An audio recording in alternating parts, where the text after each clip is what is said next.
My next guest came out in 2019 and said, folks, this is going to be like 2010 for gold and silver, mainly gold. And what happened in 2019? 2019 was just like a 2010, a lot. Gold was up 20 something percent, big call. But silver, not as much. Went up, not as much. Now he came out in the beginning of 2020, same kind of thing, says it's going to be a good year for gold. All the stars are lining up. Gold's going to go up. Sure enough, gold's up to what, around $1,800 an ounce. And silver's up 18 and change. We still got 100-to-1 difference between 100 ounces of silver make 1 ounce of gold. Is silver still lagging? But the calls have been good. Gold's been up. He's been saying it's going to go up, up, up, up, up, up, and he's been right. I'm talking about Craig Hemke at TF Metals Report. Craig Hemke, thanks for joining us today on USAWatchdog.com. This is the second year in a row you called, hey, listen, this is going to go up, and sure enough, it's gone up. But silver lagging, and this is why you contacted me and said, I figured out why it's lagging. And so silver's lagging. We're still at about 100-to-1, roughly, maybe 98. I don't know, whatever. Near historic spread between how many ounces of silver it takes to make an ounce of gold. Usually it's 10 to 15, 20, 30, somewhere in that neighborhood. And we're at 100-to-1. Why is silver lagging? You've cracked this nut, and you think you figured out why silver is being suppressed, as we know, and lagging gold. Craig Hemke, thanks for joining us today on USA Watchdog. Well, Greg, thank you. It's always a pleasure to visit with you and get caught up. And I appreciate all the accolades and the kind words. But I don't want to make it sound like I've got some kind of crystal ball or, anything like that. What has taken place since late 2018 was easily predictable, really. And then you apply that to what drives gold and then silver, and then you get these rallies. I mean, it was not a real popular opinion in early 2019 to say gold was going to break out of a 6-year range. I mean, it hadn't been above 1360 since April of 2013. But yet here I go, stick my neck out and put all that on paper, which is always kind of dangerous because if you're right, people say, well, yeah, anybody could have seen that coming. If you're wrong, you got, fodder for the trolls for years to come. But anyway, what happened in late 2018 that's been driving things since? That was when the Fed finally gave up. They've been giving us this line of nonsense for about 4.5 years that they were going to normalize the balance sheet, normalize interest rates. We knew that was never going to be possible because you need to keep interest rates low and you need to keep growing the balance sheet if you're going to manage all this debt and all the deficits. So we got to November of 18, they got the 10-year note up to 3% and the stock market began to crash. And that was that. And ever since, the Fed has reversed course. They began to ease, and now with COVID, they're into QE infinity, and the balance sheet has grown to $6 or $7 trillion. And I mean, like I said, we're not splitting atoms here. So yeah, we thought gold would get to around 15 to 1520. Last year, we got to 1520, and then our forecast this year was 1750 to 1800. That was before we knew about COVID, obviously, and so we're already there. And I think we're probably pressing now that we're above 1800. The next target would be 1880, not the all-time highs yet, but 1880 would be your next target. And silver, as you said, lagging. I thought this year we could get to 20 to 22, which would still be a very nice year. And we're working on it. I still think we're going to get there for some of the reasons that I've recently figured out and we can discuss in this call. But the key driver here is this Fed policy. It's going to lead to a period of 1970s style stagflation. I mean, even these jobs reports, Greg, where they're talking, hey, look at this. We just put back 2.7 million jobs on or something like that. We lost almost 21 million jobs in April. So even the good jobs reports of May and June have only put back on a third. We're still down nearly 14 million jobs. So what we're heading into now as we come out of COVID is a period of stagnant growth or even negative growth recession with inflation. The Fed now, as a way of managing all of this debt and interest and actually inflating away the high debt to GDP ratio that we have, is about to employ an old trick that they used back at the end of World War II, which is yield curve control. And what they're going to do is they're going to say, probably by maybe September at the earliest, they're going to come out and say, we are not going to allow the interest rate on the 10-year note to go above a certain level. Let's say it's 1%. Okay. They may not have to do anything. The market, if they know the Fed is going to come in there and start buying bonds anytime we get near 1%, the market may just do it for them.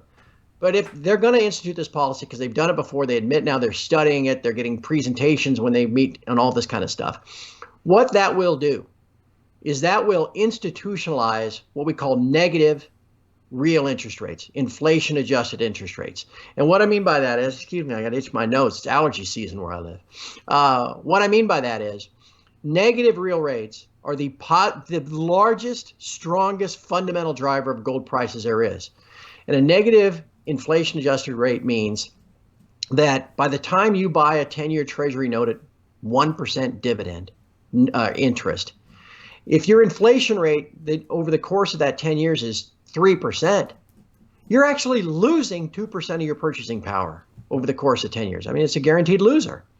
And treasuries, as you know, are the number one competition for gold as like a tier one asset. So when you get into negative inflation adjusted interest rates, you are just incenting central banks and other institutions, pension funds and the like to buy gold, buy physical gold. Because again, hey, gold doesn't pay interest, but beats the pants off of negative real interest. And that's what they're going to do with these yield curve controls, because inflation's going to go up and you're going to start getting negative 2%, negative 3%. These real inflation adjusted returns. It's going to drive gold higher and higher. We'll go higher later this year. We'll go higher next year. Silver's going to rush to catch up. And I guess in the old parlance of TF Metals report, what you look to do is buy the dips, because the trend, we're now in a bull market and the trend is going to be higher. Anyway, that's where we are. That's why my forecasts have worked out right. And that's why I'm pretty confident going forward. Yeah, I mean, Dudley said that the former New York Fed, Dudley, said that that he was going to drive that the Fed balance sheet. He let the cat out of the bed. So it's going to go over 10. Drickards, I called him on the phone and says, "It might go to 12." I mean, trillion. Trillion. What? Yeah, I'm sorry. 12, 10 trillion, 12 trillion, from 4.5 trillion, 3.7. And they just, they worked it down. They couldn't, like you said, they couldn't work it down. Anyway, but I want to know about silver. So we have around $1,800 gold, and we have 18 and change in silver. We're about 98, times the price of silver equals an ounce of gold. So why has silver been lagging? This is a nut you have cracked in. At the center is J.P. Morgan. Why is silver lagging? Let's start there. Well, Greg, I want to share this with you. I've shared this with everyone on my site last week. And I want to explain this on your site because you've got such great viewership, and I figure this gets the information out as widely as I can. Let me give you a little. This is going to be kind of a long answer. Is that okay? Can you kind of bear with me? Yeah. Okay. Yeah. People want to know. Everybody wants to know this question. I want to know it. It's just like, wow, gold has been going up to $1,800 an ounce, and why is silver just barely just being? It just can't. It's moving, but not very much. Why? All right. Understand that this price that you see quoted on Bloomberg and CNBC is the futures contract price, the derivative price. Okay. It might say $18, but you can't go buy it for $18. At your local coin shop or online at eBay or anything like that. Okay. Yeah, it's 25, that's 26, that's 29, where the futures, 30. Yeah, for an eagle. That's where the futures contracts are trading. Now that futures market is a little itty bitty tiny thing. The total amount of contracts that trade there for COMEX silver, right now it's around 170,000 contracts. Okay, at 5,000 ounces per contract, that's 850 million ounces. Okay, let's say it's 200,000 contracts to make the math easier. That's 1 billion ounces. Price is $18 ish. So you can buy the whole thing for $18 billion, right? I mean, think of the market cap of Tesla or Apple or something like that, and then compare it to, if you want to call that the market cap of silver. It's microscopic. Yeah. So when there is a bullion bank, a bank with a trading desk that has not an unlimited amount of ability to short and hedge, but enough of an ability, the 20% of the open interest, that's enough to give you a monopolistic control of the pricing scheme, the structure, the market itself. I mean, if you control 20% of the market, you pretty much control it. So why has silver gone sideways and continues to go sideways? Is because one bank, JP Morgan, controls the market. Now, that's what we've always thought. That's what we've always been able to deduce by reading the tea leaves and trying to figure things out. I have followed this. This is all I do, Greg. I mean, this is how pathetic my life is. This is all I've done for the last 10 years. Every single freaking day. I watch this stuff. I track what the CFTC puts out every day, every week. I track what the CME puts out every day and every week. And if you don't do that, you don't have the data. Because like the CME stuff, you know, when they update the amount of gold or silver that's in the vaults, if you don't pull it off every day, it's gone after 5 days. If you don't keep all the CFTC delivery reports at every single year, it all gets wiped off at the end of the year. So if you weren't keeping track of 19 and 18 and 17, and you go to look now, you can't find it. Okay? But I, your humble servant, have all that stuff because that's all I do. All right. So with that as a background, I would suggest that there's very few people that are able to connect these dots. So let's connect the dots. Most folks have heard the story by now of JP Morgan being this massive short and having inherited this short position when they bought out Bear Stearns in 2008. Yes. Okay. That's almost became like folklore, not necessarily an urban legend or anything, but so many people understand that now that, or suspected it. Right before he died, and I'm not sure if he knew he was sick and so therefore he wanted to spill the beans, but only like a month before he died, Bart Chilton was interviewed by Chris Marcus on Chris Marcus's site, Arcadia Economics. I think he still got the video there. It's on YouTube. You can find it. And Bart Chilton, one of the former governors of the CFTC, basically laid it all out and confirmed everything that we thought, that JP Morgan had acquired this massive naked short position from Bear Stearns. What Chilton then explained was that JP Morgan came to the CFTC as part of this deal and said, well, we'll work this off, but we need an exemption because it's in excess of position limits and everything. We got an exemptions. And CFTC said, okay, look, these are crazy times. Knock yourself out, work it off. But they didn't work it off. Okay? Because they're greedy bankers with a greedy proprietary trading desk. And it was easy money to continue to be naked short. And they didn't work it off. And a couple of years later, they're still naked short. And now fast forward to 2010, and the price is $18. And suddenly it goes from 18 to 48 in 8 months as inflation expectations are picking up. Interest rates are going, real interest rates are going negative, just like they are now. All that stuff was happening. And gold shot from 1100 to 1900, and silver went from 18 to 48. Okay, you still with me? Yep. This is 2010-11. What we knew at the time, and what I've written about, I don't even know how many times in the 9 years since, is that if you were tracking the CFTC, the commitment of traders data, and the bank participation reports and all that stuff in 2011, then you knew that that last surge in price from 28 to 38 and then from 38 to 48 in April of 2011 was in fact a short squeeze, a commercial short squeeze, because the CFTC data, which you can't get anymore because it's all gone, showed it happening. Okay, they were getting squeezed. Well, who's the commercial? The banks.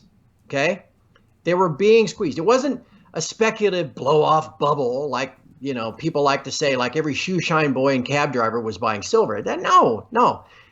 Banks were being squeezed, specifically JP Morgan, who we know from now, confirmed by Bart Chilton before he passed away, was naked short. They didn't have any physical to deliver against the short position. Okay, that's what naked short means. You're just taking the risk of being short. Price goes up, you're getting squeezed harder and harder. You're forced to cover some. That's what the CFTC data showed. Okay, how this all get fixed? A couple of things. You got the price smash May 1, 2011. That created enough volatility for the CME to justify hiking margin rates 5 times in 9 days. Price collapses from 46 to 26, eventually goes to 22. Anyway, the rest is history. Silver crashes on purpose. At the same time, in the spring of 2011, March into April and then into early May, JP Morgan applies for a vault, a COMEX silver vault. They didn't have one. And remember, they were just naked short. They were just taking the risk. They didn't have silver to deliver against that short position, and price rose, and they were forced to deliver. They were just so, bang, rubber stamp. You got it. Open your own vault, which they did. In the years that followed, JP Morgan went from having 0 silver in that vault to as many as 160 million ounces as of late. Tracking this data as I do every single month, and again, you can't go back now and look at the delivery data from 2016 because it's gone, but I have it. I have screenshots of it. And I knew that there's 5 delivery months every year for COMEX silver.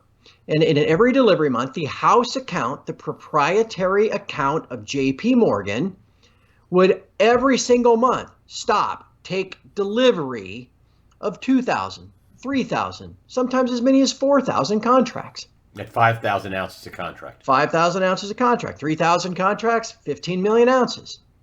And then you could match that up with the growing stockpile of silver in their vault that would show up in the eligible category. Eligible meaning it's there, but it's not marked and ready for sale or delivery on the COMEX. That's registered. The vast majority of this JP Morgan silver that their house proprietary account was stopping every 2 months from 2014 all the way through 2018 and 19, a little bit at a time, grew to be 150 million ounces. Still with me? Yep. Fast forward to today. So now, you see these delivery patterns, these 4,000 ounces, stuff like that. Well, wait a second, time out. The stated position limit for a front or delivery month is 1,500 contracts. So how are they getting away with stopping this much? So I've even left voicemails back, I guess this was 2018, for the CFTC saying, what the hell's going on here? I got voicemails back that said, that Mr. Hemke, thank you for contacting us. There are what we call qualified exemptions. And if you as an institution can show that, you have the wherewithal, the backing, the actual physical metal, then as a hedging exemption, we'll let you have positions in excess of the position limit. Okay. So JP Morgan amasses. They were naked short in 2011 and faced almost an existential event. If silver goes to 100, they don't have any silver, right? They just got to cover and pay the price. Well, now they got 150 million ounces. And as they've accumulated that, they can look at the CFTC and say, hey, look, we got 150 million ounces here. So our 30,000 contracts that were short are just a hedge. And if you can put on and take off 30,000 contracts at a time every couple of months, strategically, you can make a lot of money on a consistent basis. Laying on the shorts as price goes to 18 or 19, watching price roll over, buying them all back and cover them as price falls to 16, and then starting the whole thing again. And you're just constantly making money. Constantly, it's like a license to print money, okay? We now know, right, the Department of Justice is investigating JP Morgan and all of their prop desk traders for spoofing and manipulating price to make these things happen, to get the price to roll over and crash so that they can begin to cover their position, then lay them all back on again. And you're making $100, $200 million a quarter. That's what banks do, man, right? They don't want to take a one-time slug of profit like some people say. No, man, they want to make money every single quarter. That's what they've been doing until now. So I'm sorry, I told you it was going to be a long answer, Greg. But this is very, extremely important now for people to understand what's going to happen next, okay? Beginning back in March, if you follow the precious metals, you've likely learned by now that the gold market basically broke. The banks had been scamming this kind of arcane process called exchange for physical, where you transfer a COMEX contract off the exchange, you settle it in London for physical, and you play the spread between the futures price and the spot price. Then you think, well, that spread's only $1 or $2. Yeah, but if you can do 20,000 exchange for physicals in a day, 20,000 contracts, 100 ounces per contract, that's 2 million ounces, $2, $4 million, right? Risk-free because, you buy here, you sell there, no problem. The banks were so abusing this, Greg, that over the course of 2018 and 2019, they settled for a physical 14,000 metric tons of gold. Uh-oh. They're no 14,000 metric tons. It's just a sham. It's a scam, right? Easy money. This abuse had gotten so extreme that in the first 15 days of March this year, they did 290,000 contracts, 900 metric tons this way in just the first 15 days of March. And then boom, here comes the Fed. Everything collapses. Here comes the Fed with QE to infinity. Immediate demand. The mints are closed. The refineries are closed. There's no gold anywhere. The spread explodes to $100. There have now been articles written about HSBC's lost $200 million in a day. Scotia Macata's getting out of the business now. Massive losses because they got caught with no physical gold, right? Yes. There are obviously still shortages of physical gold because those spreads continue, $10, $15 in gold and 1 or 2% in silver. And now to kind of regain the integrity of that exchange, because there was no gold to deliver in this EFP process. It was almost like a delivery failure on the COMEX March 23rd and 24th. To regain the integrity of the exchange and of their derivative price, the CME has basically converted the COMEX into a delivery vehicle, which was never intended to be. During these delivery months that I talked about with JP Morgan, taking 2,000 and 3,000, 4,000 contracts a month, typically that's the whole volume of deliveries in silver for a delivery month. In gold, historically, it might be 8,000 or 10,000 contracts, okay, during these delivery months. In April, after all this dust settled from March, the COMEX did 31,000 deliveries. The next delivery month was June, which we just completed.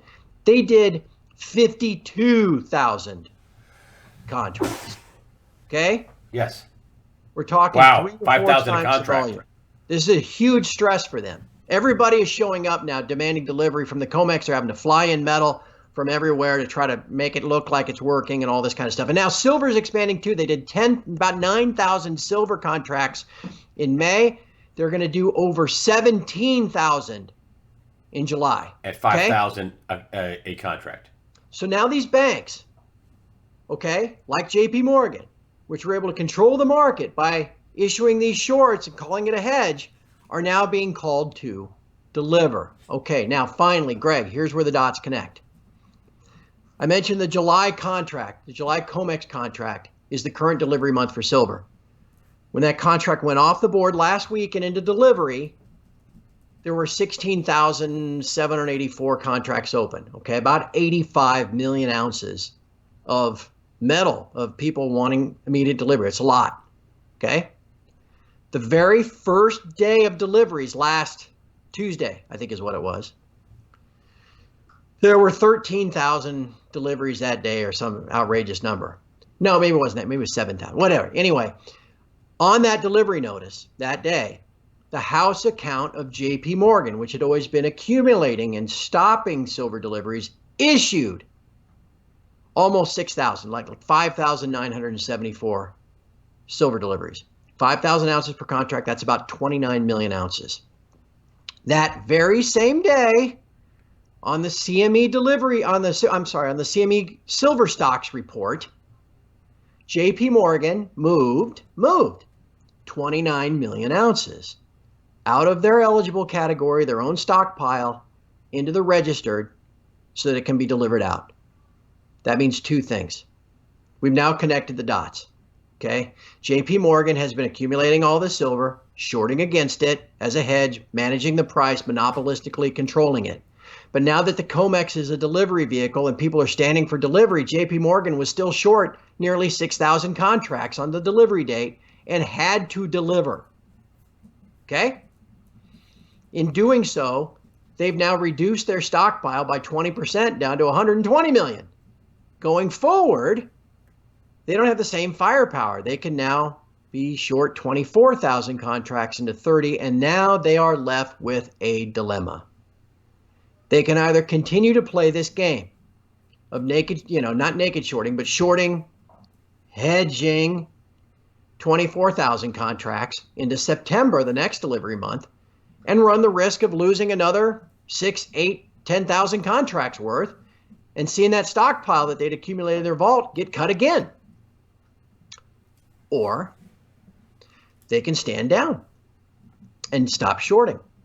Either way, they're in a jam, because if they keep shorting, if they keep trying to manage the price this way and making these consistent profits, and if the COMEX continues to be a delivery vehicle and increasing numbers of parties keep showing up for physical delivery, and they keep shorting, they're going to lose it all. And once they lose it all, they won't be able to issue any contracts anymore. They'll be right back to where they were in 2011. Or, and that's positive for price, or they get wise to this and they go, we better not be doing any more of this hedging stuff, or we're going to lose, our remaining 120 million ounces. And they stop shorting. And again, price goes up. And they certainly would know that price would just go up. If they stop shorting, they said, let's just let it run. We'll let it run. We won't expose ourselves. We'll still make money. Right. We'll make less money. But who knows? Well, maybe we'll drive it up from 18 to 38. 36.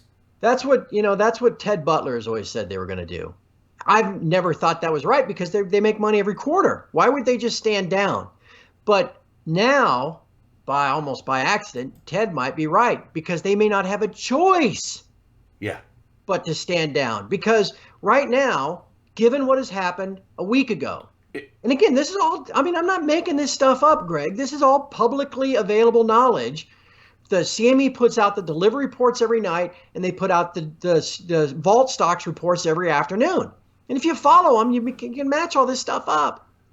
So JP Morgan just delivered out 29 million ounces because they'd gotten caught. They couldn't cover these shorts, and so they just delivered. So now as we go into September and then into December, if these delivery issues and the physical demand stress doesn't ease, and maybe it will, but maybe, most likely it won't. Because they're growing their balance sheet. Well, exactly. And interest rates are increasingly negative on an inflation-adjusted basis, and there's going to be more stimulus for COVID this month before the August recess, and more people are figuring out that there's no way out. This demand is just going to continue to grow. So these aren't stupid people, right? And they're not. Okay, they're bankers. I hate them, but they're not dumb. So they've got to sit back now and go, well, that was great while it lasted. We made a couple $100 million every quarter. Man, our Christmas party was awesome every year. But at this point, if we keep shorting, and let's say we have to settle out another 6,000 contracts in September, that's going to cost us another 30 million ounces. Then we'll only have 90 million left. And if that continues in December, God, by the end of the year, we might only have 50 million left. If maybe that's what they'll want to do, taking their chances that price is going to fall or the demand eases, and then they'll be able to keep playing this game like they have before, albeit at a slightly reduced firepower. But the other thing is to go, let's see, we've got the Department of Justice looking into us already for manipulating price. The compliance department is breathing down our neck. The bank itself is already losing money hand over fist with delinquent mortgages and the interest carry, because yields are so low. Hell's bells. Let's stop shorting. And if silver goes up, we make $1 on $120 million every dollar that silver goes up. Either way, I don't see how they don't stop eventually interfering. Now, maybe some other bank like HSBC will try to pick up the mantle and run with it. But you put all this together, long, very long answer to your question as to why silver is lagging and why that is going to be changing in the months ahead. That's your answer. Because they're forced to deliver. They're being forced to deliver their stockpile. Right. And unless you have that stockpile, so if HSBC tries to say, okay, we're going to pick up the mantle. Boy, they better have 150 million, right. 120 million ounces because they may be forced to deliver. Right. And they will be forced to, because it looks like the trend is to deliver the That's how they said the game would always end. And again, why is the demand for physical, besides just the investment sense of people going, damn, these central banks are out of control? Look, we had for 2 months, April and May, Mexico and Peru, the two largest silver producers in the world, both offline. That took about 45 to 50 million ounces of production completely out for this year. We already only produce 850 million ounces a year, and that includes China.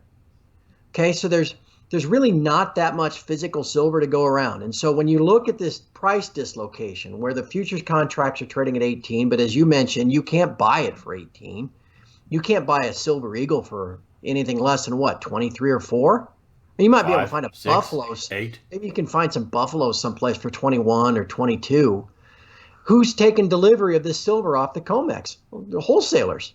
Why wouldn't they? They look around and say, well, I can't get any silver from the mines because they're closed or they're trying to catch back up. I can make this profit of $3 or $4 if I can take some of JP Morgan's, which they're selling me by virtue of these futures contracts, which is basically a promise of either taking delivery or making delivery at some point in the future. That's what a futures contract is. Futures. Yeah, okay, I'll buy a futures contract today at 1850. In September, JP Morgan or whoever's on the short side is going to be forced to deliver because I'm going to stand for delivery.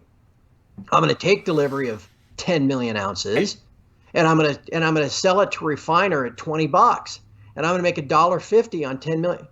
Okay, and that's why they're doing it, and that's why the COMEX is under stress. And again, that puts it all back together. Why I think structurally change is afoot.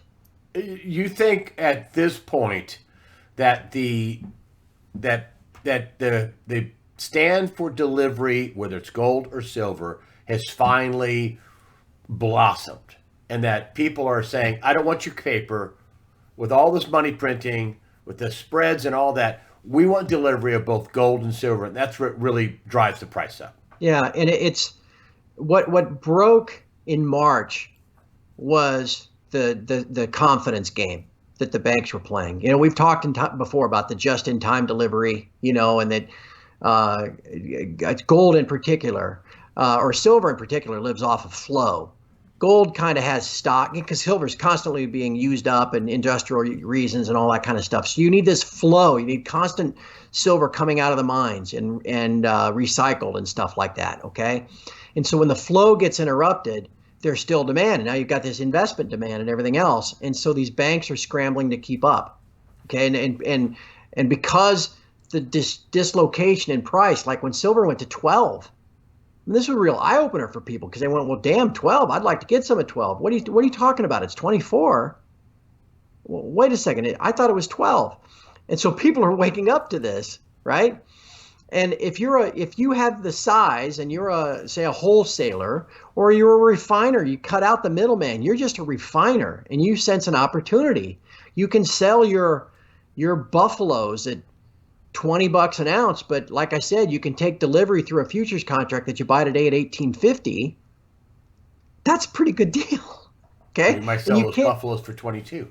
And you can't get that silver anyplace else because the mines, and the backlog and everything else. And so all of a sudden, all of this demand is coming at a time when the CME and the COMEX was exposed, okay, for this confidence game that it was back in late March. And the confidence has evaporated. And so now to reinstill confidence, because on a futures market, you're trading these derivative contracts, right? Where you're saying, I want to take, basically what you're saying when you buy one, even if you're just a speculator, you're saying, I want to take delivery of this in September.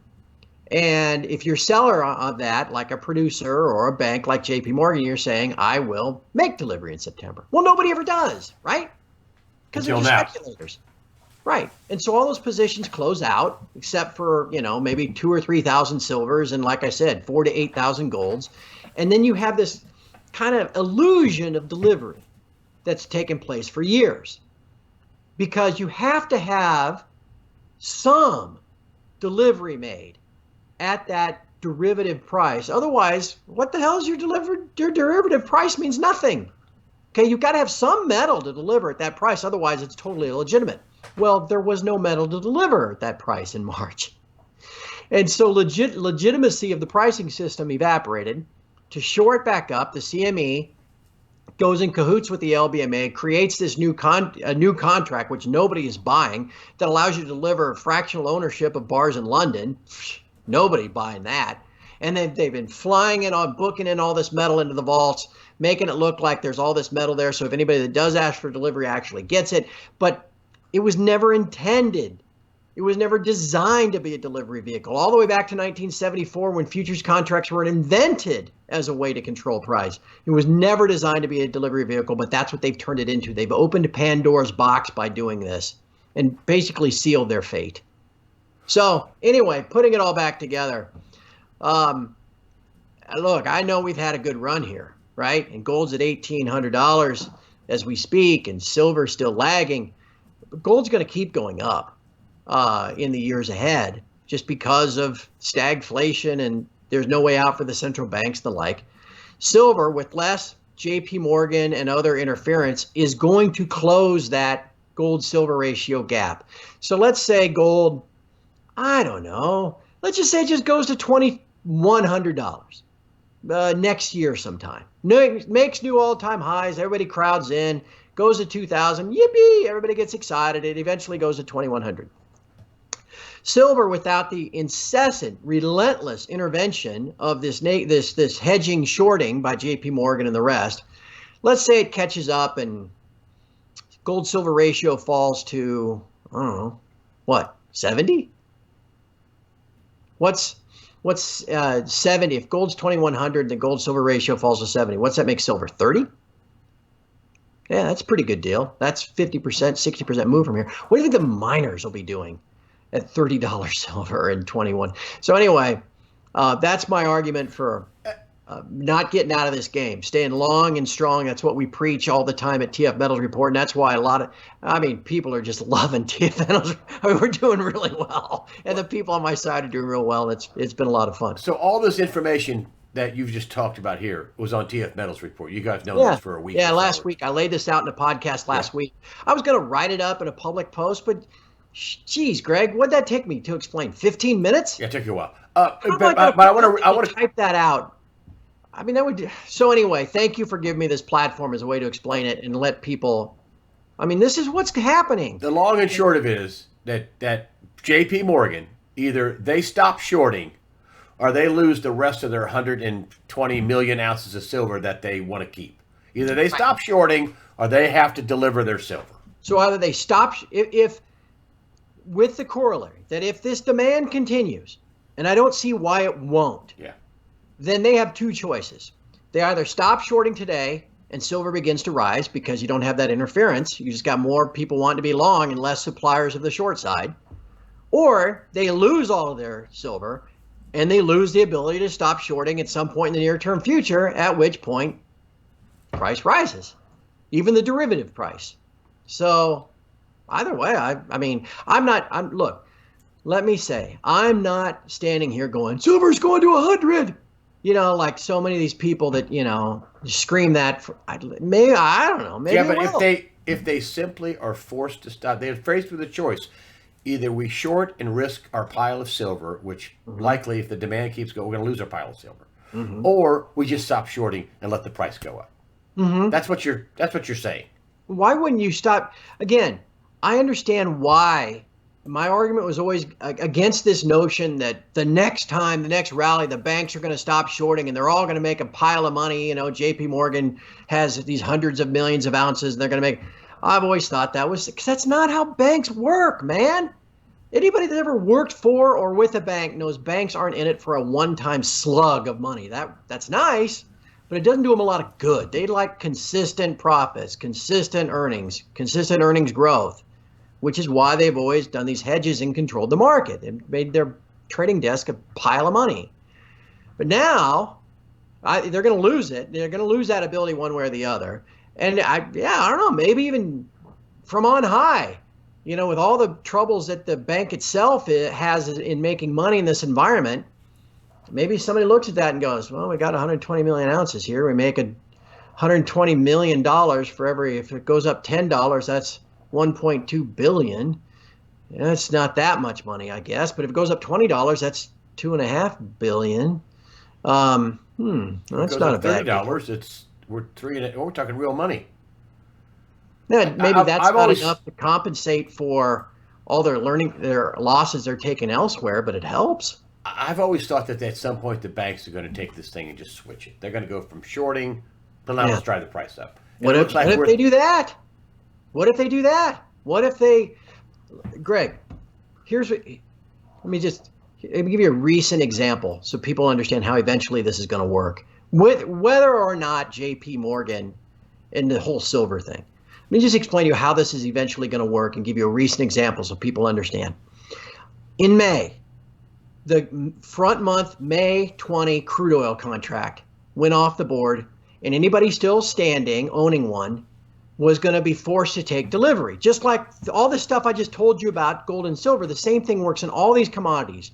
Whatever the front month was eventually stops trading, and it goes into delivery during the month of May. When that happened in late April, I'm sure you remember what happened. Yeah, yeah. There were no buyers. Nobody wanted the damn thing The oil. because the Cushing was full and you had nowhere to put it. There were no buyers. All that was left was people just desperate to get out. And the price went from $20 to 10 to 0 to negative 40 because there was just nothing but sellers, no buyers. And so price has to just keep going. That's how it got to negative 40. Okay? What's going to happen someday eventually, or whether the banks run out of metal or maybe they just decide to stop selling, what's going to happen, you're going to get into a delivery phase where there are no sellers. It's going to be everybody looking to buy, wanting the metal, and nobody willing to sell. The exact opposite of what happened to crude oil in May. And instead of having crude oil, which went like, you're going to have instead Going up. That's what's going to happen in the end. Yeah. Now, that can happen when the banks have no metal to deliver and so they don't want to sell. Or, like I said, I mean, JP Morgan really wants to run the tables. They start going long, right? Yeah. It's not like the regulators are going to clamp down on them, right? We know that. I mean, they could switch this thing in a heartbeat. They could go from okay, we're simply not going to short, but that's not good enough. Right. Let's drive it to the moon. Yeah. Yeah, we got the cash, man. We got the Fed as a backstop. Let's start going long 20 or 30,000 contracts every month. We got the cash to cover the margin. They can drive it to the moon, both gold and silver in the physical form. Now, I wouldn't hold my breath waiting for that to happen, but it's certainly not out of the realm of possibilities. I don't want to go down that road. But at the very least, you're saying, you're okay, so stop right here. At the very least, you're saying JP Morgan stops shorting or they lose their 120 million ounces that they have left in their vault. And by just getting that interference out of the market, price is going to go higher. So that's what I went like this for. I don't want to sit here because there's going to be people that take this interview and they're going to say, Craig Hemke says silver's going to $200. That's not what I said. Okay? Anything's conceivable if the planets align and the banks decide to go long and not deliver out their metal and there's a shortage, and who knows? But that's all just pure speculation. What I know, connecting all these dots, is I don't think anyone can do other than me because I've got all the data for the last 10 years. What I now know is that JP Morgan, no doubt, accumulated all this stockpile by systematically growing their vault up to 150 million ounces of eligible, marked it all eligible, held it in their vault. They've been now shorting against it. The CFTC confirmed that they give them these exemptions. And now with this demand for metal through the roof and with the CME converting the COMEX into a delivery vehicle, which they never should have done, but they didn't have any choice. Now all of a sudden, JP Morgan has been forced to deliver out 30 million ounces, and now they've got a choice. And that's, to me, indisputable. I don't think there's... That I can say with 100% confidence. And the choice is? I don't know. We'll find out. Stop shorting or lose their metal. Stop shorting now or stop shorting in the future. If, the only if, is that this demand for delivery through the COMEX, demand for physical metal because of negative real interest rates and all this quantitative easing and money printing, if all of that continues, then they have no choice. One or the other. They're going to stop shorting today or they're going to stop shorting at some point in the near future. And either way, whenever it happens, that's when you're finally going to get the change. To your question was, why the hell is silver not going up? How's that? And you would have known about this last week if you'd have been at a subscriber to TF Metals Report, which is pretty cheap. I mean, what is it, $12 a month? Then you're running a special. You said, hey, before the interview, I'll run my half off whatever special, whatever it is. And then you don't force people to stay in. You can get out anytime you want. So talk about that. You know what? The last couple of times we've done this for your viewers, and we usually get a handful of people to take us up on it, which is great. Love them. But man, if you're interested in the metals, I mean, this is the time. And we talk about the majors are going to report earnings the first week of August. They're all going to be stellar because price is up about 8 to 10% quarter over quarter and about 30% year over year. So we talk about the miners. There's a lot of ways that you can, let's just say, earn some fiat by being a member at TF Metals Report, notwithstanding all this stuff that we figured out last week and told everybody in a podcast last, whatever it was, Wednesday. Anyway, it's just $12 a month. You can cancel at any time. But what we've done in the past for your listeners, Greg, is offer a coupon code. So we might as well do it again.